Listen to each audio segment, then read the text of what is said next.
Hey everyone, Joshua Kirk here with you once again, and now it's time for episode 216 of Album of the Day, in which for today's album review, we're going to be talking about a new collaborative duo between two superstars in the music industry, massive pop diva Beyonce and seminal rapper Jay-Z. Of course, this duo is known as the Carters. And this is a duo that sort of came up just this year. And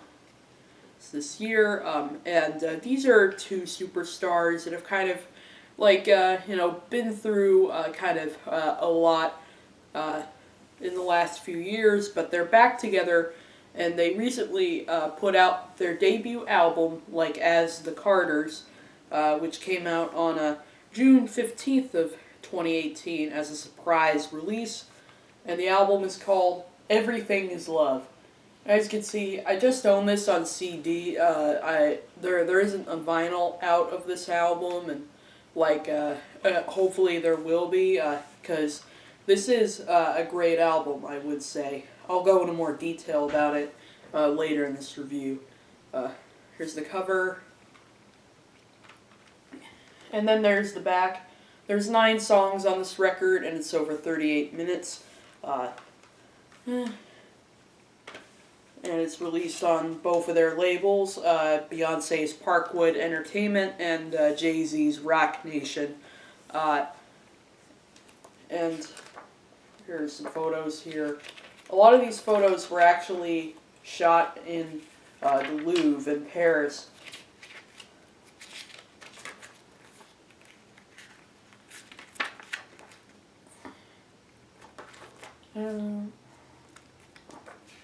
Yeah, there's various photos of both of them, as a kid and when they first met and stuff like that. And then there's a CD. And there are liner notes in here on these 2 pages for the producers and all the co-writers and stuff like that. And this CD version wasn't released until July this year, by the way. Yeah, that's the CD for Everything Is Love by the Carters. Now, these two artists, Beyonce and Jay-Z, in the past couple of years have been in a really interesting position in their career. And they've both put out solo records recently that I surprisingly was very impressed by. The first of those being Beyonce's Lemonade in 2016. I mean, before that record, I was never really a Beyonce fan. I mean, I always thought she had a really good singing voice, but, I just couldn't really get into her music, before Lemonade. So initially I was a bit skeptical to hear that record, but a lot of my peers were saying that the album was actually really good, so I decided to check it out, and sure enough, it definitely was one that very surprisingly wowed me. It wowed me so much that it may be one of the best albums of that year.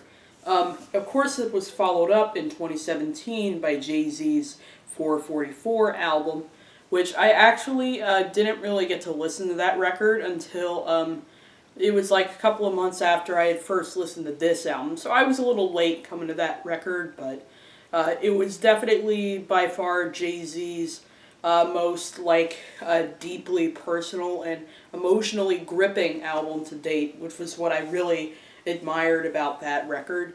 And also, production was fantastic. No ID's beats on that record were very versatile and fit Jay-Z's flows really well. And great features on there by Frank Ocean, The Dream, Damian Marley, and of course, Queen Bee herself. So this album is following up after these 2 records, and so this is kind of the capstone of a trilogy of records. And because I really liked Lemonade so much, I definitely was very curious to hear what Beyonce would do next on her next project. And upon hearing Everything Is Love, I'm very pleased to say it lived up to my expectations. It is, not quite as dark or as confrontational as the two solo records that came before this, but, it's definitely no less powerful. Of course, this album was teased by the single APESHIT back in early June, which was paired with a music video shot at the Louvre in Paris. So, actually, some of the photos and that booklet actually come from that shoot of the APESHIT music video. And the song, I would say, is a total jam. It is a song that lyrically does go pretty in depth about kind of the lavish lifestyles of both of these artists, but it's portrayed with plenty of sass and wit to definitely make it very compelling. And Beyonce surprisingly comes through with some very killer flows on this track. That final verse that she delivers on this song, I would have never expected to hear a flow that insane from someone like Beyonce. And Jay-Z's verse is definitely really cool too. Really like Pharrell Williams's trap flavored beat on the track. And even those kind of ad-lib shouts in the chorus from Quavo of Migos really work in that song too. The energy of the song is definitely incredible. Is definitely incredible. So certainly a promising tease for this whole record. Luckily, much of the rest of the album definitely sort of lives up to, that sort of promise.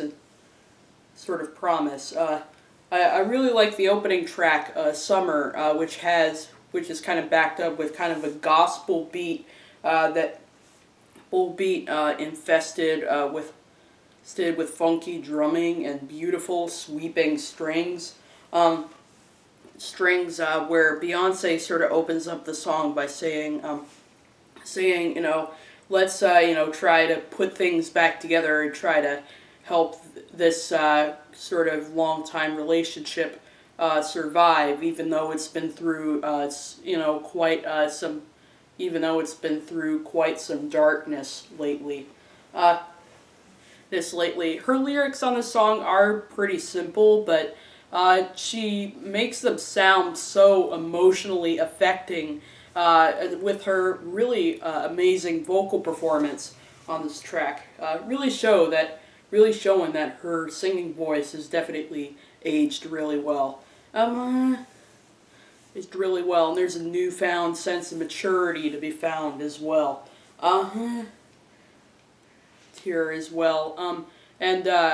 Jay-Z's verse definitely complements those sort of sentiments really well when he sort of talks about how he's got kind of this appreciation for those simple moments, like watching the sky turn peach, and how he would rather prefer to be in this sort of state in his life rather than if you listen to his 444 record, Jay-Z has actually spent some time in the projects when he was a kid, so he was used to kind of used to that kind of heartbreaking kind of lifestyle. So he definitely feels like he's in a much better place right now. I'm pretty impressed of him. I'm pretty impressed that he had the balls to sort of talk about tough stuff like that, like he did on 444. So that listening to that record definitely made me appreciate this record that much more. Much more. The song "Boss" kind of for the title, as you can see, kind of deals with the hardships of about working with a boss, maybe of like maybe the boss of their record labels, or like sort of this kind of community that kind of expects a certain kind of representation of them, but they don't really want to sort of, deliver like the same old kind of, version of themselves. So like Beyonce's talking about like ignoring the calls like from her boss. Boss is sort of telling him, you ain't talking about nothing. I ain't got no time. It's sort of, kind of reassuring that boss that like that he or she has like real problems, just like her, and stuff like that. And then Jay-Z sort of like talks about how he doesn't like it when people are like so controlled by their bosses, like to the point where it kind of affects their lives too much, and they're kind of like in a place they don't want to be. So he's sort of concluding that whole statement by saying everyone else is broke except for you. And also, and then Beyonce comes in with this verse about like how she takes pride in like her children kind of being where they need to be. Like one of my favorite lines on the track is, "My great grandchildren already rich." That's a lot of brown children on your Forbes list. Really showing that she's got pride in like being black and stuff like that. And stuff like that. Yeah, and sort of talking about how while having a boss does have its kind of hard parts, there also are some advantages, like being able to drive in a car where the seat reclines. I also do really like the kind of reggae-infused beat on the track. It actually reminds me of something off of Lemonade with its kind of baggy horns and soulful backup vocals from Ty Dolla $ign. It kind of makes sense too, because Mellow X actually produced this song, and Mellow X is one of the big producers on Lemonade who like did the beat for songs like Sorry and stuff like that. Like that. 713 features these really cool kind of scatty piano samples from a Hiatus Coyote song.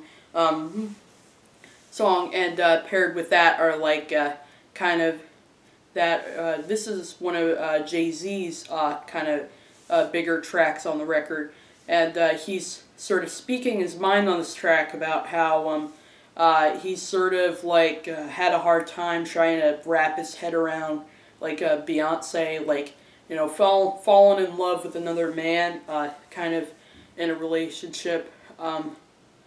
And sort of talking about how they just shut it down until they both had a break.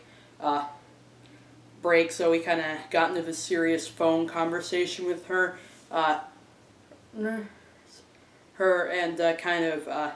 kind of in this sort of point in his life where he's sort of like crushed by this like a relationship of his kind of fading in this moment. And in the chorus, he does sort of also take pride in kind of how lavish their lifestyles are. And making a reference to his son Blue, saying like, "Who's gonna stop us now?" And Beyonce definitely does deliver some very clever sass into her delivery on the chorus. She just is more unapologetic than ever here. When I listened to the song through headphones recently, I did sort of find how find how the song does go pretty deep about like how like kind of their first attempt to try to sort of get back together and try to like try to make things better for the both of them. For them, and the song kind of concludes with the statement of how, of Queen Bee, you rescued us. Rescued us. Heard About Us is a track kind of about this. Like Heard About Us is the song featuring these really cool kind of atmospheric piano laden sort of beats. Laden sort of beats, and the song does kind of talk about how talk a little bit about kind of some like internet controversies that they've had, and kind of telling them that, and sort of trying to reassure to them that they're the ones they've heard about and they should definitely watch their mouth when they're around them. So it kind of makes sense. One of the lead verses on this song is Jay-Z sort of talking about people on the internet calling him dad kiddingly, and sort of telling them not to take this dad thing too literally or seriously. And he doesn't necessarily want to be like blatantly famous just because of that. Because of that. On the song they kind of say how and on the song they're kind of finally in the moment where they can say there was some craziness about us going on in the media, but we're doing just fine, and we're doing just fine right now. But then following that track is one of my favorite songs on the record. I have to say in my top 3 favorites of this album, the song Black Effect, which opens up with this really beautiful kind of poem, sort of poetic kind of introduction recited by what sounds to me like some older woman or something like that, talking about how there's love of self and love of God and all this stuff, but all of them end up the same in the end, and the most important love of all is love of humanity, and how you gotta have sensitivity and stuff like that. And it's really cool as how she sort of talks about how it's like if you're gonna crack some eggs into a bowl and kind of mix them up, sort of trying to find the ones that match. So it's like a really nice transition into the song, which opens up with Jay-Z saying, "I'm good on any MLK Boulevard." Yeah, which you can see from the title, it does sort of talk about their pride in being black. So this is by far the most kind of political statement on the entire record. We'll stay. And on the entire record, and Jay-Z does come through with some pretty amazing bars on the track, like the line of the fro that I throw, I got no permanent. And that moment in the second chorus where Beyonce comes in with her very soulful vocal performance and those soaring vocal harmonies is just like, it's like one of the greatest moments on the entire record. Like, I just can't help but pull a thumbs up when it occurs. That occurs. But that's a similar sort of effect I actually get on the song Family Feud off of Jay-Z's record. Z's record. And also coming through with some very kind of passionate lines. It's like the line of lines, like the line of, I never let you shoot the nose off my pharaoh. It's a pharaoh. And another one of my favorite Jay-Z bars on this track is the line of, like, da-da-da, or whatever, but it's, like, followed up by, I cook collard greens and yams better than your aunt. So it's definitely one of the best tracks on the record. I'd have to say, like, maybe if I had to choose my favorite chorus on the entire record, it'd probably have to be this song. I mean, like, not only are, like, the performance is great, but, like the lyrical content definitely is pretty satisfying. And it does have a pretty triumphant closer with the song Love Happy, which is sort of like kind of the resolution of this whole album. Solution of this whole album, and sort of concluding how they've been through a lot. They've definitely been through, some problems that kind of led to some huge headlines in the media, and how there's been some controversy, and stuff like that. But, like, in the end, they're just happy to be back together and to be happily in love. Oh, and I also forgot to say, Black Effect also has one of the best samples on the entire record. A sample of a song by Flower Travelin' Band, like that kind of schmaltzy vocal sample delivered on that track is definitely very cool. And Cool and Dre did the beat, so they definitely provided some of the best samples on here. And the song Love Happy also has really cool samples on it. That song does have a little bit of a gospel flavor going on.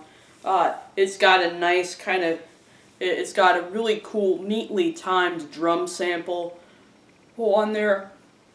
Is kind of soulful, like organs on there too. It's on there too. It definitely kind of reminds me of It definitely also kind of reminds me of Lemonade a little bit. And yet another one of the best choruses on here. I mean, Beyonce does deliver an awesome kind of believability to that performance. And their kind of trade-off sort of lines as they rap together definitely has some really cool chemistry as well. Overall, definitely a very solid record from front to back.